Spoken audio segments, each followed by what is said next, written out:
가마솥에 들어간 마냥 전국에서 연일 푹푹 찌는 날씨가 기승을 부리고 있습니다. 네, 그야말로 폭염 비상인 가운데 장맛비도 다시 내린다는 전망입니다.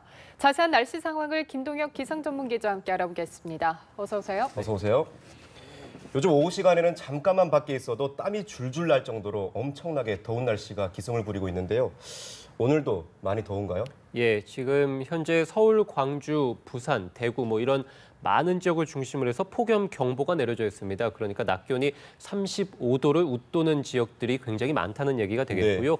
영남 대부분, 강원 동해안 이들 지역을 중심으로 폭염 경보가 내려져 있고 인천, 대전, 세종 그래서 이들 지역 전국 많은 곳에서도 역시 폭염주의보 그래서 낮 기온이 33도에 달하는 지역들도 굉장히 많을 것으로 보입니다. 네. 어제 계속해서 이제 폭염특보 지역이 확대되고 단계도 늘어나면서 전국적으로 봐서 폭염특보가 다 내려져 있다고 보시면 될 것 같고요. 네. 어제 사실 서울이 올 들어 첫 폭염경보가 내려졌고 낮 기온이 34.9도를 기록하면서 올 들어 가장 높은 기온을 기록하기도 했거든요. 네. 오늘도 굉장히 어제만큼이나 더울 것으로 보입니다. 낮 기온이 서울 33도가 예상이 되고요. 강릉 36도, 광주 35도, 대구도 37도까지 오르겠습니다. 특히 네.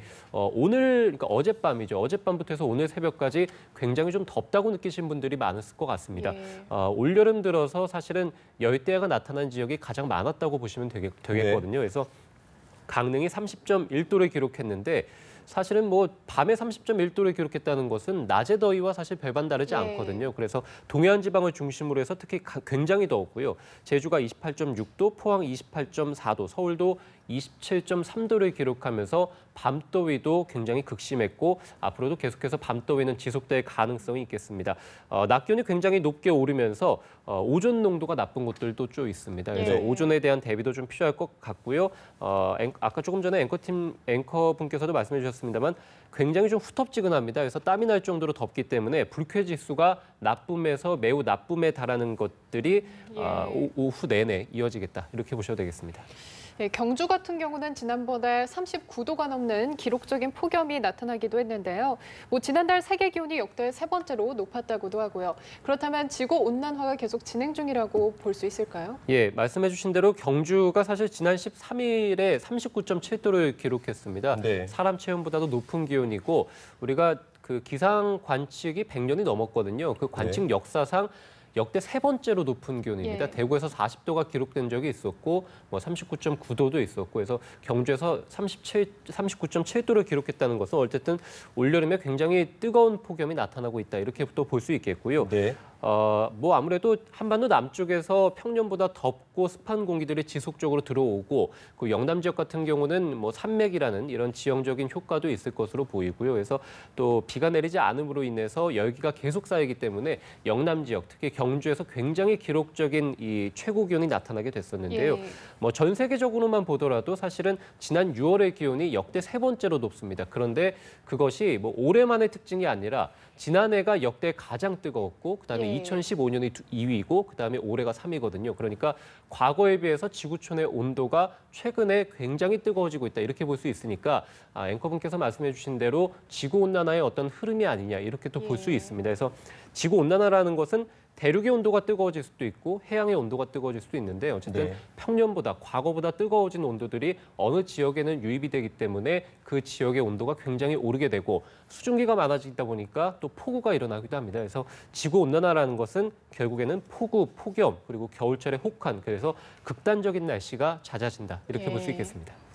네, 김동혁 기자 출연 때마다 장마 막바지라고 언급했었는데 네. 이제 본격적인 휴가철이기도 합니다. 휴가철에 비가 오지 않아야 할 텐데 많은 분들이 장마 소식 궁금해하실 것 같습니다. 장마 네. 어떻습니까? 그 장마가 사실은 이제 북한 지방에서 계속해서 장맛비가 내리고 있기 때문에 네. 장마 막바지라고 보셔도 되긴 합니다. 다만 장마가 정확히 언제쯤 끝날지에 대한 예측은 좀 어려운 상황이긴 합니다. 네. 일단은 계속해서 폭염이 이어지고 있습니다만 오늘 밤에 중북부 지방을 중심으로 해서 장맛비가 내릴 것으로 보이고요.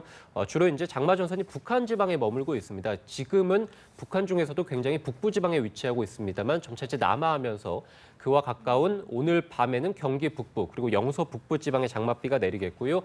내일은 이제 점차 중부 지방으로 확대가 되면서 서울, 경기, 영서 지방을 중심으로 해서 장마 장맛비가 좀 내릴 것으로 보입니다. 그래서 네. 내일하고 모레 강수량이 경기 북부와 강원에 30에서 80mm, 많은 곳, 강원도를 중심으로는 120mm 이상 내리는 곳도 있거든요. 굉장히 많은 장맛비가 또 강원도를 중심으로 해서 내릴 것으로 보이고요.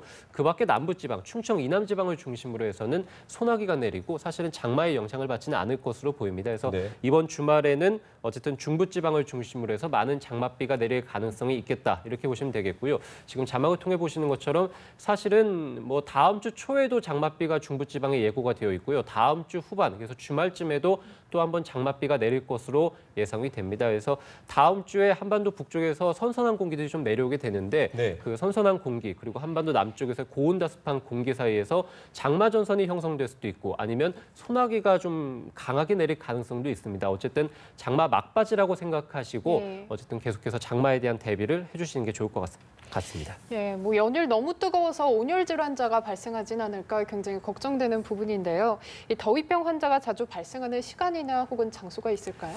예, 지금 뭐 장마철이라고 했습니다만 사실은 폭염이 굉장히 극심하지 예. 않습니까? 당장 7월부터 해서 그 온열 질환자의 수가 굉장히 급증을 하고 있습니다. 특히 남성과 여성의 비율을 본다면 남성이 여성보다는 압도적으로 온열 질환자 수가 많거든요. 야외 활동도 많고 또 운동하시는 분들도 많기 때문에 그 남성의 비율이 압도적으로 많게 되고요. 올여름 온열 질환자는 지금까지 467명에 달합니다. 그래서 네. 또 사망자가 3명이 발생하게 됐는데 7월 달 들어서 매주 사망자가 1명씩 발생하고 있습니다. 그렇기 때문에 지금부터의 폭염 그리고 앞으로 8월과 9월 달의 폭염은 인명 피해가 날 수 있는 폭염이다. 이렇게 또 보시는 게 좋을 것 같고요. 온열 질환 사망자의 42%는 만 65세 이상에서 발생합니다. 그래서 고령자에서 온열 질환에 따른 사망자가 굉장히 많이 발생하게 되고요. 네. 예. 실내보다는 실외에서 역시 많이 발생하게 되는데 특히 작업장, 그래서 야외에서 작업하시는 분, 일하시는 분들에 대해서 온열 질환자가 굉장히 많이 발생하게 되고 그다음에 논밭, 길가, 특이한 점은 이제 운동장과 공원에서도 온열 질환자가 발생하게 되는데요. 네. 이것은 이제 굉장히 뜨거운 오후 시간대에 운동을 하신다거나 공원 산책을 하시는 분들이 있는데 이렇다 보면 더위병에 걸릴 확률이 높기 때문에 가급적 이 시간대 그래서 뭐 12시부터 오후 6시 정도라고 말씀을 드리는데 네. 요즘 같은 때는 오전 10시부터 12시에도 이미 낮 기온이 33도를 웃도는 경우가 많거든요. 그래서 오전 시간 한 10시 정도부터 해서 오후 6시까지는 가급적이면 야외 활동을 피하시는 게 좋을 것 같습니다. 예, 폭염에 굉장히 주의해야 할 것 같습니다. 지금까지 잘산 날씨 상황 김동혁 기상 전문 기자와 함께 알아봤습니다. 고맙습니다.